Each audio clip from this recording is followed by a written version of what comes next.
next up we have Shailja Dixit, who has been in digital health and bioinformatics, biomedical informatics for a couple of decades, and again, as a leader there across not just life science, but also health plans.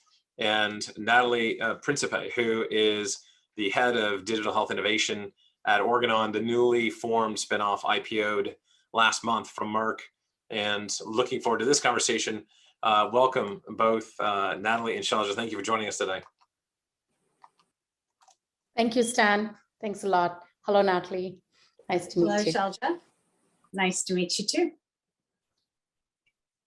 So Natalie, looks like the floor is ours here. Thank you, Stan, and thanks, HITLAB. Some really, really interesting conversation. I have been listening since the beginning, and this is again, the topic we are going to talk, Natalie, with you is very close to my heart. So maybe we can start with your introduction here, and then I have a list of questions for you to make it conversational. Great.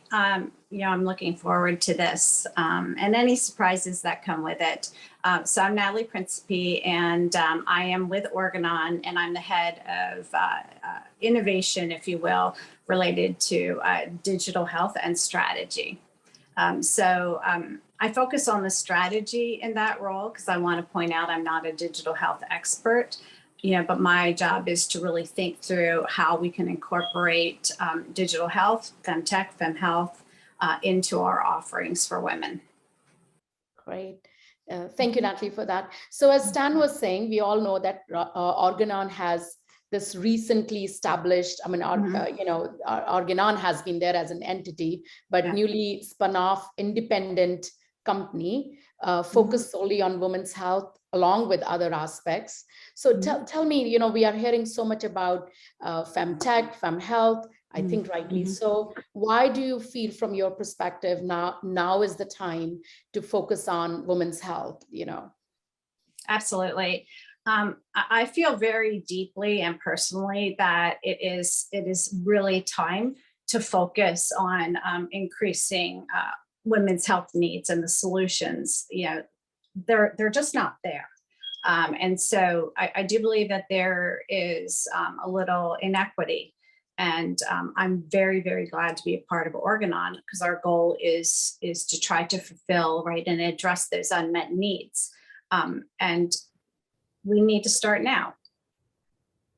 Absolutely. Couldn't agree more. It has been an area which we have not focused on, we have talked about it. So I'm so glad to see this focus from big companies like Merck and now Organon, coming into picture in that. So Natalie, your role is very interesting. I'm excited to learn more.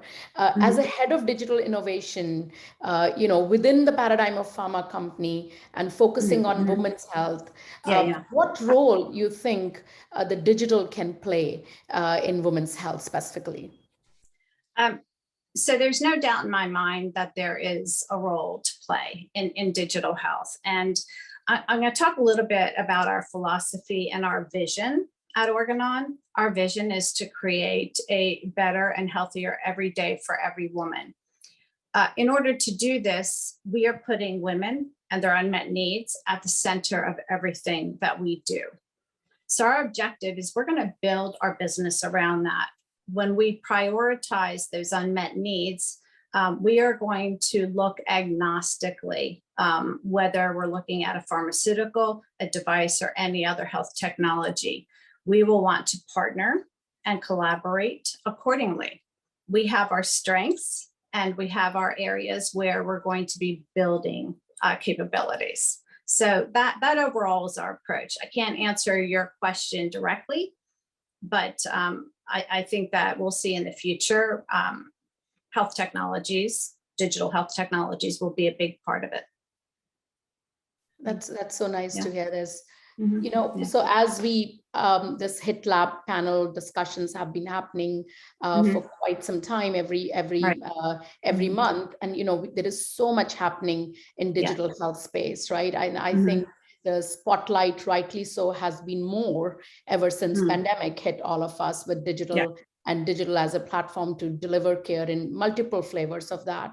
How do you, make sure that you, are on the top of these innovation that's going on in the marketplace? And then my follow-up question to that would be, what strategies are you planning to, or are you adopting within your organization to innovate? It's a great question. And it's a wonderful challenge to have. It's very clear that in this space, innovation is incredibly rapid. And if you aren't immersed in the community, you could really fall behind. So that's our approach. I mean, that's why I'm here today. That's why I'm talking to you. Organon's approach is to try to be very active and immerse ourselves in these communities where we have access to entrepreneurs and any other passionate individual, right, that cares about women's health. Whether it's another company, whether it's a different sector, it's going to take all of us to make a difference. So in essence, that's our approach. I will tell you, I'm learning as I go. And I found everybody around me to be just an incredible source of information. And most importantly, I think that's also why I'm very happy and proud to be joining the Women's Health Tech Initiative at HITLAB. Now, I believe you had a second part to that question around what are we doing? Exactly. Yeah. So if I could, Shailja, I'd like to talk about some real life examples, things that we've achieved as a company. We heard a lot today about COVID and how it has changed our world. If you think about it, we launched a company with nearly 10,000 employees in a complete virtual world. Really? Our entire plan on how to spin Organon from Merck went out the window, right? Old traditional ways of doing things just no longer applied. We couldn't get in a room, roll up our sleeves, right? Have war rooms and work out, challenges as they come. We rewrote the handbook, on how to do this. And I think that that has forever kind of shaped and changed how we will operate. So I would say we're on the start of innovation from our early learnings. I also want to point out, probably even more important, at least to me personally, is the stance that Organon has on gender equity, diversity, and inclusion. We have been very clear that that is at the center of our company and how we want to operate. And you can already see that happening in the community. If you take a look at gender equity, our board of directors is 70% women and our C-suite is 50-50. So I would say we're off to a good start and there's more that we want to do. That's very, very helpful, Natalie. Thank you for sharing that. One interesting observation with Organon, although, the mission vision, as you are saying, on focus on women's health and innovation, but you do have some established products. You also have biosimilars in your portfolio. So tell us a little bit how that come together and how they help the cause per se and the vision. Yeah, no, it's a great question and one that I love to answer. We look at our business as having three core pillars. It's women's health, it's biosimilars, and it's established brands. And all three have a critical role to play in our future success. Our goal is to obviously grow our women's health business beyond reproductive health. Now, in order to do that, right, we are going to need to have a business, that is diverse and has sustainable growth. And that's what we have with the established brands. And we even expect growth in biosimilars. So those two businesses, in essence, will help to fund the investment that we want to make into women's health. That's an amazing. Does that make sense? Yeah, absolutely. I was going to ask you a question about funding, because many women entrepreneurs and digital have, I wouldn't say struggle, things are getting much better, but that has been a slight challenge versus a traditional pathway. And it sounds like you kind of this answers my question. But if you want to talk a little bit more about it, the funding for the women's health, but looks like having established and biosimilar, helps in that, in innovation. Is that right? I mean, you just wanted to understand. Absolutely. So our goal, right, is that we will self-fund the investments that we want to make. We're putting the women at the center, and we will at a point, right, prioritize those unmet needs and focus our investments. And without a doubt, in this digital environment, we will do that organically, but inorganically, through partnerships and collaborations. You bring up a really good point around, the entrepreneurs, right? The startups, that I've been meeting and hope to continue to meet. It is a real struggle for them. And we still see the disparity, right, in investment. So while Organon, may in itself, have a good model, right, to sustain our investment, we also want to contribute, right? We want to be a part of, what ultimately will change the fabric of healthcare for women. And it's going to take all of us. It's going to take every sector, every company, and every expert working towards the same goal. That's so nice. I was looking at the Organon website. It looks like you have a very interesting mechanism, I'm sure that's not the only one, to get directly from the customers and hear from them. Would you talk a little bit more about that? I found it very, very unique way of collecting and prioritizing probably your portfolio in future. Yes. As far as I can recall, I don't, I haven't seen this kind of depth or a commitment in a company. Back in June, we did much more than launch a company. We launched a commitment to women. And, we have come out publicly around the world and said, we want to hear from you. And they can do that through hereforherhealth.com. So this mechanism is where we are going to hear from women in their own words around their unmet needs.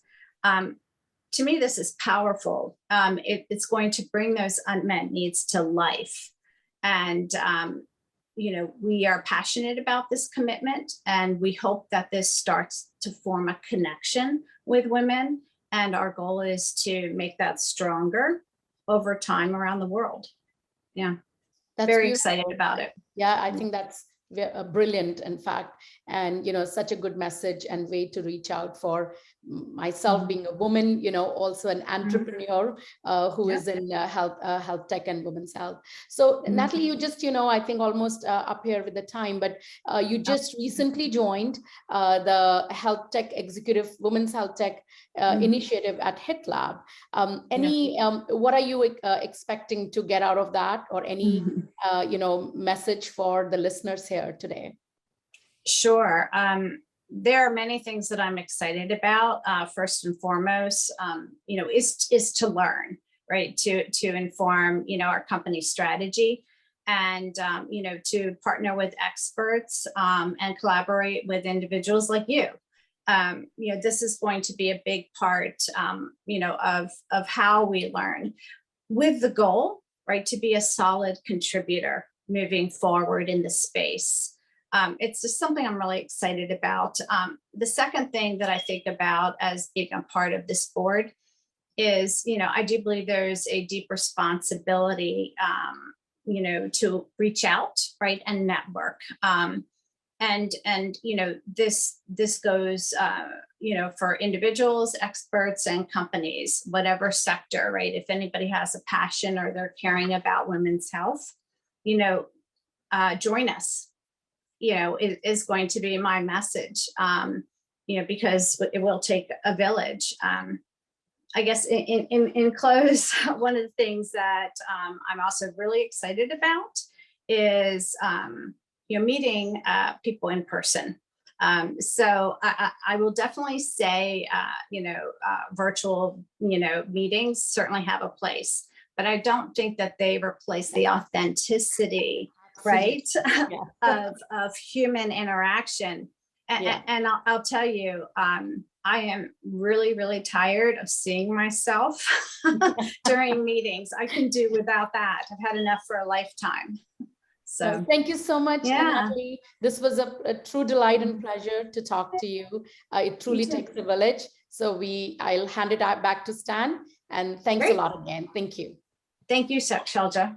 Fantastic interview, Shailja. And Natalie, don't you go anywhere. That we have coming up now, and again, terrific interview from Shailja Dixit, again, the founder and CEO of Curio Digital Therapeutics, a women's health digital therapeutics company.